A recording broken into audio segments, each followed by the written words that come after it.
с чего начинается ресторан. Как говорил великий Станиславский, театр начинается с вешалки. Я думаю, что каждый из нас с этим согласен, что действительно театр начинается с вешалки. А с чего тогда начинается с ресторана? Кто ответит, пожалуйста? У кого есть какие точки зрения? С хорошей кухни. Погромче, пожалуйста. Приветствие. Сервис. Меню. Что еще? С официантом. С официантом. С официантом. На мой скромный взгляд, действительно, я считаю, что ресторан начинается с официанта. Может быть, кто-то не согласится с моей точкой зрения, но как управляющий заведением я считаю, что ресторан как раз начинается с официанта. Почему? Вот. Теперь мы немного окунемся, как и господин Архан, в историю. Откуда вообще появились официанты? Если посмотреть, в действительности официант тоже является одним из самых древних таких профессий. И если посмотреть на нашу историческую справку, то официанты появились более 6000 лет назад. И истоки их исходят из Древнего Египта, когда они преподносили фараону еду. Почему? Потому что фараон считался сыном Бога на земле. И если вы посмотрите очертания, даже здесь видно, что для тех, которые обслуживают сына Бога на земле, специальные люди, между прочим, обученные и специально одетые люди обслуживают сына Бога на земле. И как раз можно увидеть, что как раз они подают разные блюда, в том же и первые блюда, и десерты, и различные фрукты, и мы видим тут и чашу, где они подают питье. В России данная профессия уже появилась наряду с европейскими типами, где уже, как раз об этом говорил господин Архан, что первый европейский ресторан появился во Франции. А в России она уже появилась в середине 19 века в ресторане под названием «Славянский базар». Самый важный фактор того – это внешний вид человека. Почему? Потому что во все времена официант, он является эталоном. И в то далекое время они должны были носить специальную форму. Это был обязательно белоснежный жилет, черный фрак. И что немаловажный фактор, это являются белые перчатки.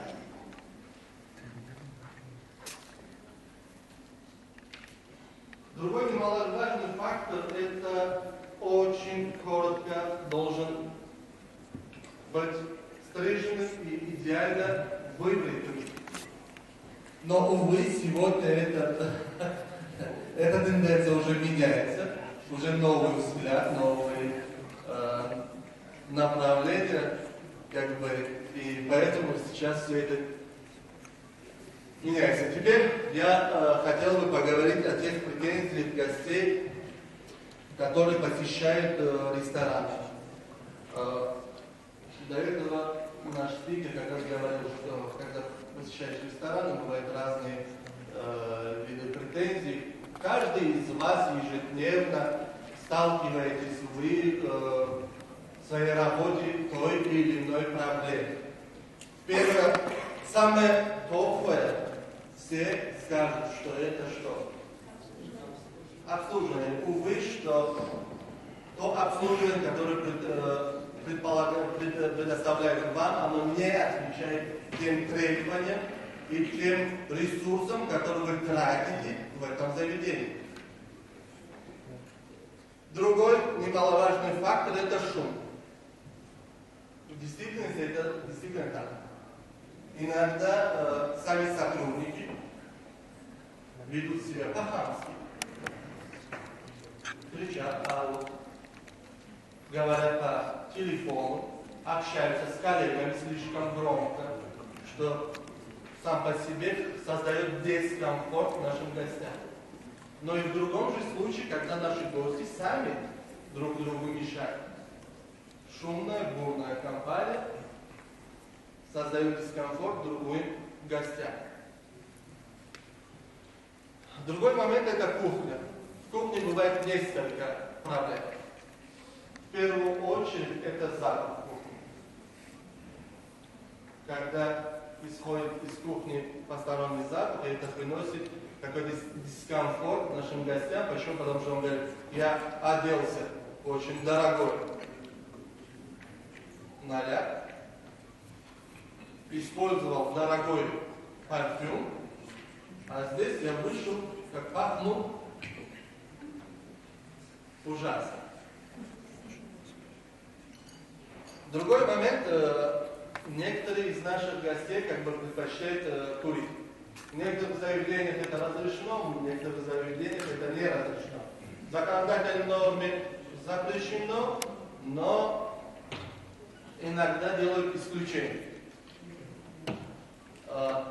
Если терраса, то открывая окна, там витражи, иное прочее, мы находим какие-то пути решения и даем свое согласие для того, чтобы наш гость себя чувствовал более уютно, комфортно, чтобы не было ему дискомфортно. Другие моменты – это теснота. Мы сегодня утром с нашими коллегами говорили, что в большинстве случаев рестораторы, когда создают ресторан, они не приглашают специалистов. Они делают на свое усмотрение. Или на свой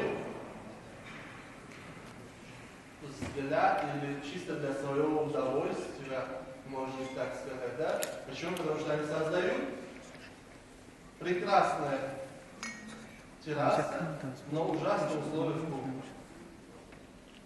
Когда повару будет сложно, трудно работать. Или ужасные условия в баре. Маленькое пространство, нет достаточного оборудования, которое может создать идеальную или прекрасный продукт. Благодаря чему появляется что? Претензии со стороны кого? Гостя. Другой момент – цены. Если в заведении нет кого, кто должен регулировать цены в заведении? Правильно? Технолог. Совершенно верно. Ташкакури с Йодрой. Если не будет технолога, специалиста, который знает стандарты, взвесил плюсы, минусы, как говорится в бухгалтерии, дебет, кредит, сальдо в карман. Если не будет этого, естественно, мы потеряем своих гостей. До этого наш многоуважаемый Ахан говорил о санитарии. Действительно, санитария – это очень важный факт. Когда если вы приходите, то если все грязно, не убрано, то вам уже не захочется второй раз посетить это заведение. Потому что вы действительно тратите свои драгоценные средства. Другой момент – это стоянка, где люди могут парковать свое авто.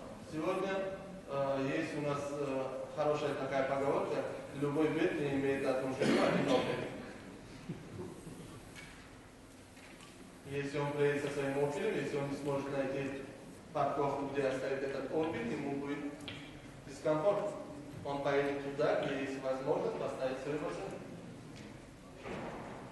Ну, прочее много можно перечислять, но я остановлюсь на этих основных, претензиях, которые есть у наших гостей к нашим заведениям.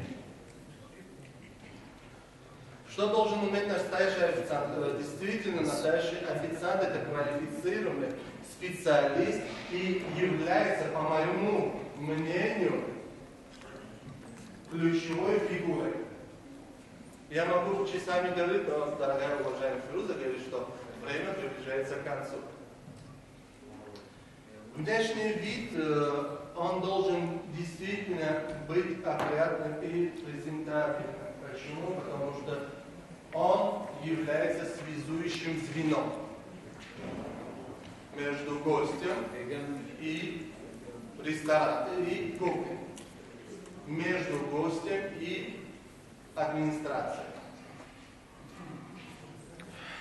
Что запрещается официанту во время того, как он находится в зале? Вести посторонние переговоры, пользоваться жевательной резинкой, сидеть, есть, пить, курить, проводить себя в порядок, держать руки в карманах, стоять облокотившись или опираясь на стойку. Вести личные разговоры по телефону. Вы согласны с этим? Увы, что не всегда того, что должно быть. Есть два основных правила, которые характеризуют официанта. На столе у каждого клиента не должно быть лишнего, чего не нужно должно быть. В нем все есть, то, что необходимо нашим гостям. Это основное правило. Официант должен продавать не то, что выгодно нашему клиенту. Официант должен продавать то, что выгодно нашему ресторану и нашему заведению. Это основное правило и основной принцип.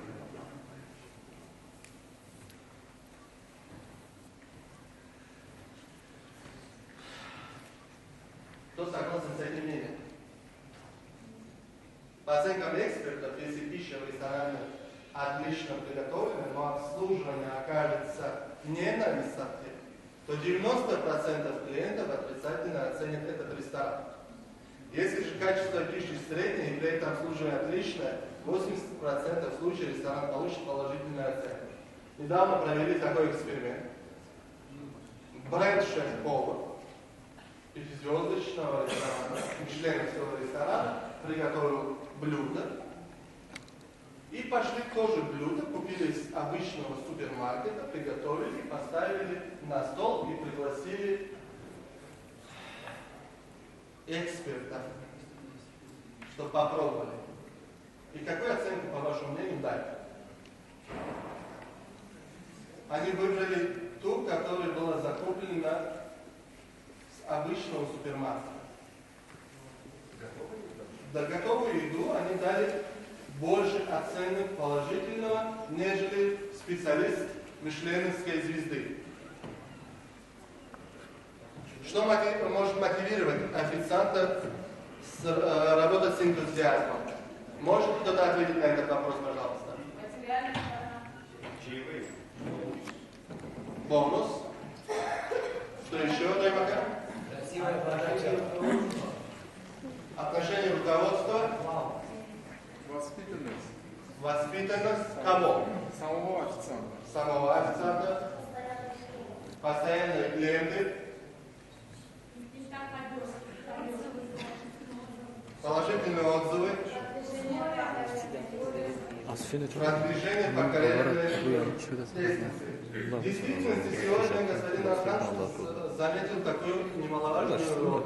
Мы сегодня даже с господином Денисом говорили о том, что в Казахстане большая проблема в чем? Большая проблема в том, что у нас нет специализированной школы где готовят специалистов. У нас большая проблема в том, что узкие круги, например, Hyatt Regency готовит для себя и обучает специалистов только для себя. Отель Сирена в том же числе. Другие заведения, они готовят только специалистов узкого профиля, только для потребления своей необходимости. В широком смысле мы не готовим. У нас текучая скала. И другая проблема в том, что в культурном понимании нашего, даже возьмем официанта, если наш официант женится, то ему стыдно уже работать официантом. Говорят, мебашет, ман будет алакайда, инсан будет фаулят на край. А мы сегодня как раз говорили с Денисом, что в Европе, если посмотреть, в основном вы не увидите молодых официантов. В основном это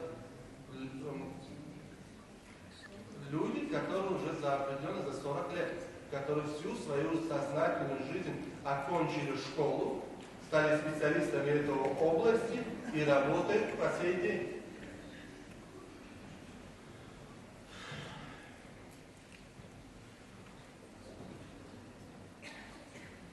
Это, на мой взгляд, что основные требования, которые должны быть к нашим специалистам. Это хорошая зрительная память, особенно на лица, презентабельная внешность, позитивное принятие посетителей, склонность к сервисной работе, склонность к работе в сфере общения, склонность к ручному труду, лексические способности, активность и физическая подвижность, способность и концентрации внимания, высокая эмоциональная устойчивость. И чему я обучаю своих сотрудников? В первую очередь, чтобы атмосфера за столиком была хорошая, чтобы гости, которые приходят, они себя чувствовали действительно комфортно, уютно. Другое, чтобы был обязательный диалог с нашим гостем, потому что гости бывают действительно разные. Кому-то что-то хочется, кому-то что-то не нравится, приходит, я не хочу музыку. Сделайте музыку потише, пускай поменяет музыку, пускай сделает такую музыку, пускай ставит ритмичную музыку. Поэтому официант как раз является тем лицом, который должен в первую очередь находить пути решения данной той или иной проблемы. Только когда официант уже не справляется, этому уже должен подключаться администратор зала или старший менеджер или управляющий заведением. Как я говорил о том, чтобы сглаживать конфликтные ситуации и напряжения. И самое главное, чтобы точно и быстро считать и принимать заказы, не ошибаться, не обсчитывать. Это очень важный момент для нашего сервиса.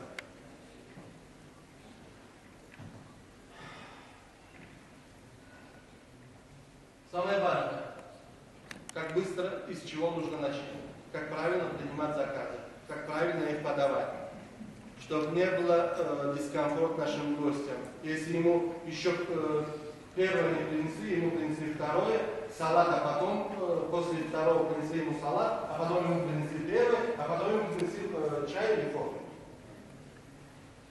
Будет неразбериха. Поэтому всему этому нужно обучать и готовить специалистов. Два основных момента. Это апселлинг. Все, если мы прекрасно знаем, это официант должен предложить более дорогую позицию, но менее дешевую. Мы ранее говорили, основа функции официанта заключается в том, что он должен приносить прибыль. Если он не приносит прибыль, то наш бизнес, естественно, терпит убытки. Мы говорили о формате взаимодействия. Если лидер будет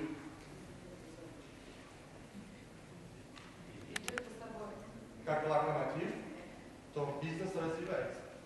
Если он сидит как великий Цезарь или великий фараон, то вы сами прекрасно знаете. Другой, самый важный фактор – это кросс-селлинг. Кросс-селлинг – это когда мы продаем дешевую вещь, то мы должны дополнительно к ним продавать несколько дополнительных блюд или напитков или иных ингредиентов, которые находятся в нашем меню, для того, чтобы повысить средний чек. Самое главное – это что? Нужно уметь продавать. Для того, чтобы продавать, нужно хорошо предлагать. Если мы не сможем предлагать, то мы не сможем его продавать. Это главный принцип заведения. И самым немаловажным фактором нужно, чтобы официант знал, что он продает. В большинстве случаев в наших заведениях наш официант даже не знает, что он продает. Он не пробовал, чего он продает. Поверьте, есть такие заведения, которые действительно не проводят дегустацию для своих персоналов, которые занимаются форматом продажи. В большинстве случаев мы приглашаем много других гостей, высокопоставленных чиновников, которые проходят дегустацию. Сам человек, который должен заниматься вопросом продажи, он не знает, что такое. Самое главное формат того, что официант должен четко знать, понимать, чего он продает нашим гостям. Потому что гости бывают разные. У каждого гостя есть какие-то заболевания или иные моменты, которые чего-то он хочет. И на этом скромно я хочу поблагодарить вас за то, что вы слушали меня. Поблагодарить еще раз всех наших